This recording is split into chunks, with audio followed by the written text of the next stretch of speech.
हो रही थी, बड़े विस्तृत लोग थे यहाँ की तरह। तो वहाँ एक हमारे पुरोहित थे, उन्होंने कि शास्त्री जी पहले आप अपना व्याख्यान करो और फिर इनकी गरुड़ पुराण की कथा हो जाएगी। मैंने कि ऐसा पहले इनकी करा लो। उन्होंने कि नहीं, पहले आप करो। मैंने कि मेरे बाद में एक गरुड़ पुराण की कथा नहीं होगी। बोले ऐसा कैसे हो सकता है? वो हस्तिनापुर का था, 30-35 साल का लड़का था वो। बोले जी ऐसा कैसे हो सकता है, तुम्हारे बाद मेरी कथा बिल्कुल नहीं होगी। मैंने की, बोले क्यों नहीं होगी? मैंने पूरी सभा के बीच में पूछा अंधविश्वास पाखंड कितना है। मैं यहाँ दावे के साथ बताना चाहता हूँ, परमपिता परमात्मा कर्मों के अनुसार जन्म देता है।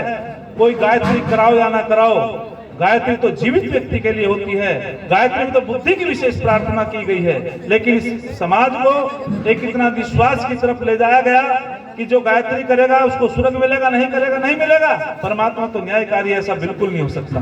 गायत्री तो जीवित की होती है, इसमें बुद्धि की विशेष प्रार्थना की गई है परमपिता परमात्मा से। यज्ञ करो, सारे परिवार को बैठा करके गायत्री मंत्र बोलो। तो मैंने वहां भरी सभा में पूछा कि बताओ गरुड़ पुराण में और गीता में क्या कहा गया आत्मा के लिए। तो मेरा जब उपदेश शुरू हुआ तो मैंने पूरी सभा के बीच में कहा था कि गरुड़ पुराण में लिखा है कि जब आत्मा निकलती है तो उसी यम के दूत ले जाते हैं। उस पंडित जी महाराज ने कि हाँ बिल्कुल लिखा है, ऐसे ही ले जाते हैं। मैंने कि कहाँ ले जाते हैं? बोले उसको पत्थरों से घसीट कर ले जाते हैं, समुद्रों में ले जाते हैं, कांटों से घसीट कर ले जाते हैं, और फिर क्या करते हैं कि यम के दूत उसको फिर जो है सला के उसमें घुसेड़ते हैं, और सला के घुसेड़ करके उसको एक कढ़ा गर्म किया जाता है तेल का, उसमें डाल दिया जाता है। मैंने कि बिल्कुल ऐसा पढ़ा? बोले बिल्कुल ऐसा ही है जी। तो लोगों ने कहा, तो लोगों के बीच में जब उसने कहा जी बिल्कुल ऐसे ही है कि गरुड़ पुराण में लिखा है कि यम के दूत आते हैं, आत्मा को ले जाते हैं और उसको घसीटते ले जाते हैं, पत्थरों से घसीटते हैं और उसको कांटों से घसीटते हैं, और फिर उसको गर्म कढ़ा में डाल करके उसको दंडित करते हैं। तो लोगों ने उसने खड़े होकर के समर्थन कर दिया। मैंने कहा गीता में क्या लिखा है? भगवान कृष्ण जी ने गीता में लिखा है आत्मा तो निराकार है, आत्मा को कोई अग्नि जला नहीं सकता, आत्मा को पानी गला नहीं सकता, आत्मा को वायु सुखा नहीं सकता, आत्मा को दुनिया के अंदर कोई बम उसका विनाश नहीं कर सकता। और याद रखना, मैंने वैज्ञानिकों से एक बार प्रश्न किया था कि बताओ इस दुनिया के अंदर सबसे सूक्ष्म तत्व कौन सा है? तो उन्होंने कि परमाणु है। मैंने कि परम अणु, जिस अणु की जो स्थूल वस्तु बढ़ते बढ़ते बढ़ते बढ़ते उसका अंतिम आकार आ जाए, उसकी बटने की सीमा समाप्त हो जाए, उसका नाम है परमाणु। बोले बिल्कुल ठीक है। मैंने कि इससे सूक्ष्म तत्व कोई नहीं है? बोले इससे सूक्ष्म तत्व कोई नहीं है। मैंने कि जिसका हम इन आंखों से नहीं देख सकते परमाणु को, लेकिन सूक्ष्मदर्शी के माध्यम से देख सकते हैं, कुछ ना कुछ अंतिम आकार तो है। और याद रखना, जिसका आकार होता है उसकी परिधि होती है, जिसकी परिधि होती है उसका व्यास होता है, जिसका व्यास होता है वो साकार होता है। याद रखना, वो साकार चीज है। मैंने उनसे पूछा आत्मा का कोई स्वरूप है? आत्मा का कोई आकार है? आत्मा का कोई बता दे, काले रंग की है, इतनी बड़ी है, इतनी छोटी है। तो पता चला परमाणु से भी सूक्ष्म आत्मा होती है और आत्मा से भी सूक्ष्म परमात्मा होता है। ना आत्मा का कोई व्यास है, ना परिधि है, ना आकार, ना साकार आकार है। इसीलिए आत्मा निराकार है, इसीलिए परमपिता परमात्मा भी बोलो निराकार है, वो कण कण में समाया हुआ है। तो मैंने उनसे कहा गीता कहती है आत्मा निराकार है, गीता कहती है आत्मा को अग्नि जला नहीं सकता, वेद कहता है आत्मा को वायु सुखा नहीं सकता, वेद कहता है कोई भी बम आत्मा का विनाश नहीं कर सकता। तो वे लोग जो हैं संकट में आ गए, धर्म संकट में। मैंने कि बताओ गीता की बात सच मानते हो गरुड़ पुराण की? लोगों ने की हम तो गीता और वेद की सच मानते हैं। मैंने कि तो भाई साहब आपने कहां से उठा करके बता दी ये बात? ऋषियों का तो मानना नहीं है कि आत्मा में सला के घुसेड़े जाते हैं। जब कोई चीज निराकार है उसमें सला के कैसे घुसोड़ दोगे आप? सरिया कैसे घुसेड़ दोगे?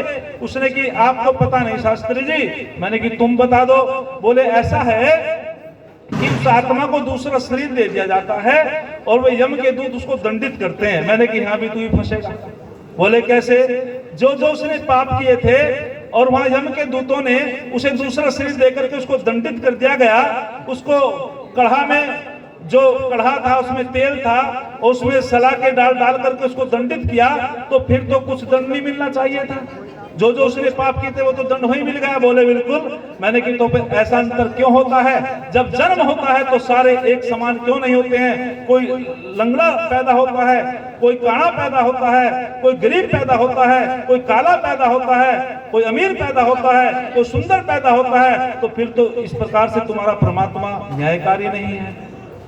भरी सभा में खड़े होकर के उसने कहा कि वास्तविक गीता और वेद ही सत्य है। मुझे पता नहीं था, आज से मैं भी वैदिक संस्कृति को मानने वाला हो गया। तो इसीलिए ये थोड़ी सी बात मैंने इसलिए बताई। अच्छा, भूख आत्मा को लगती है शरीर को? शरीर को है जी, शरीर को लगती है। शरीर को लगती है। दोबारा फिर प्रश्न कर दूं, भूख आत्मा को लगती है शरीर को? बहन जी बताओ। है जी, याद रखना, शरीर और आत्मा जब अलग हो जाते हैं, ना आत्मा को भूख लगती है ना शरीर को भूख लगती है। जब दोनों का संयोग हो जाता है तभी भूख लगती है। आपने कहीं देखा है जब आत्मा शरीर को छोड़ करके चला गया, आपने कहीं देखा आत्मा ने कहीं डाका डाल दिया, किसी का दूध पी लिया हो? क्योंकि आत्मा और शरीर का जब संयोग होता है तभी भूख लगती है, तभी प्यास लगती है। और जब वियोग हो जाता है शरीर भी, कोई देखा कोई शव पड़ा है कि चलो अंतिम आज मैं तुम्हारे लिए बहुत अच्छा रसगुल्ला लाया हूं, उस शव से कह दे, वो शव खा लेता है कोई जिसमें आत्मा नहीं है? सब नहीं खा। तो पता चला दोनों का संयोग होता है तो भूख लगती है, प्यास लगती है। जब दोनों का वियोग हो जाता है, ना आत्मा को भूख लगती है ना शरीर को भूख लगती है। जब स्वेच्छंद हो जाता है, मोक्ष में विचरण करता है वो आत्मा, तो क्या लिखा है? स्वेच्छा पूर्वक विचरण करता है। क्यों जी महाशय जी? ना उसे भूख की आवश्यकता होती है, वो पिता परमात्मा के सानिध्य में ईश्वर जैसा हो जाता है जो मोक्ष में चला जाता है आत्मा। तो इसीलिए अंधविश्वास से बचो, पाखंड से बचो। आप अपने घरों में यज्ञ कराओ और पूरे परिवार को बैठा करके अच्छे तरीके से यज्ञ कराओ, सारे परिवार को बैठा करके उनसे गायत्री मंत्र बुलवाओ। ये सीधा सीधा तरीका ये है। तो मैं आपके बीच में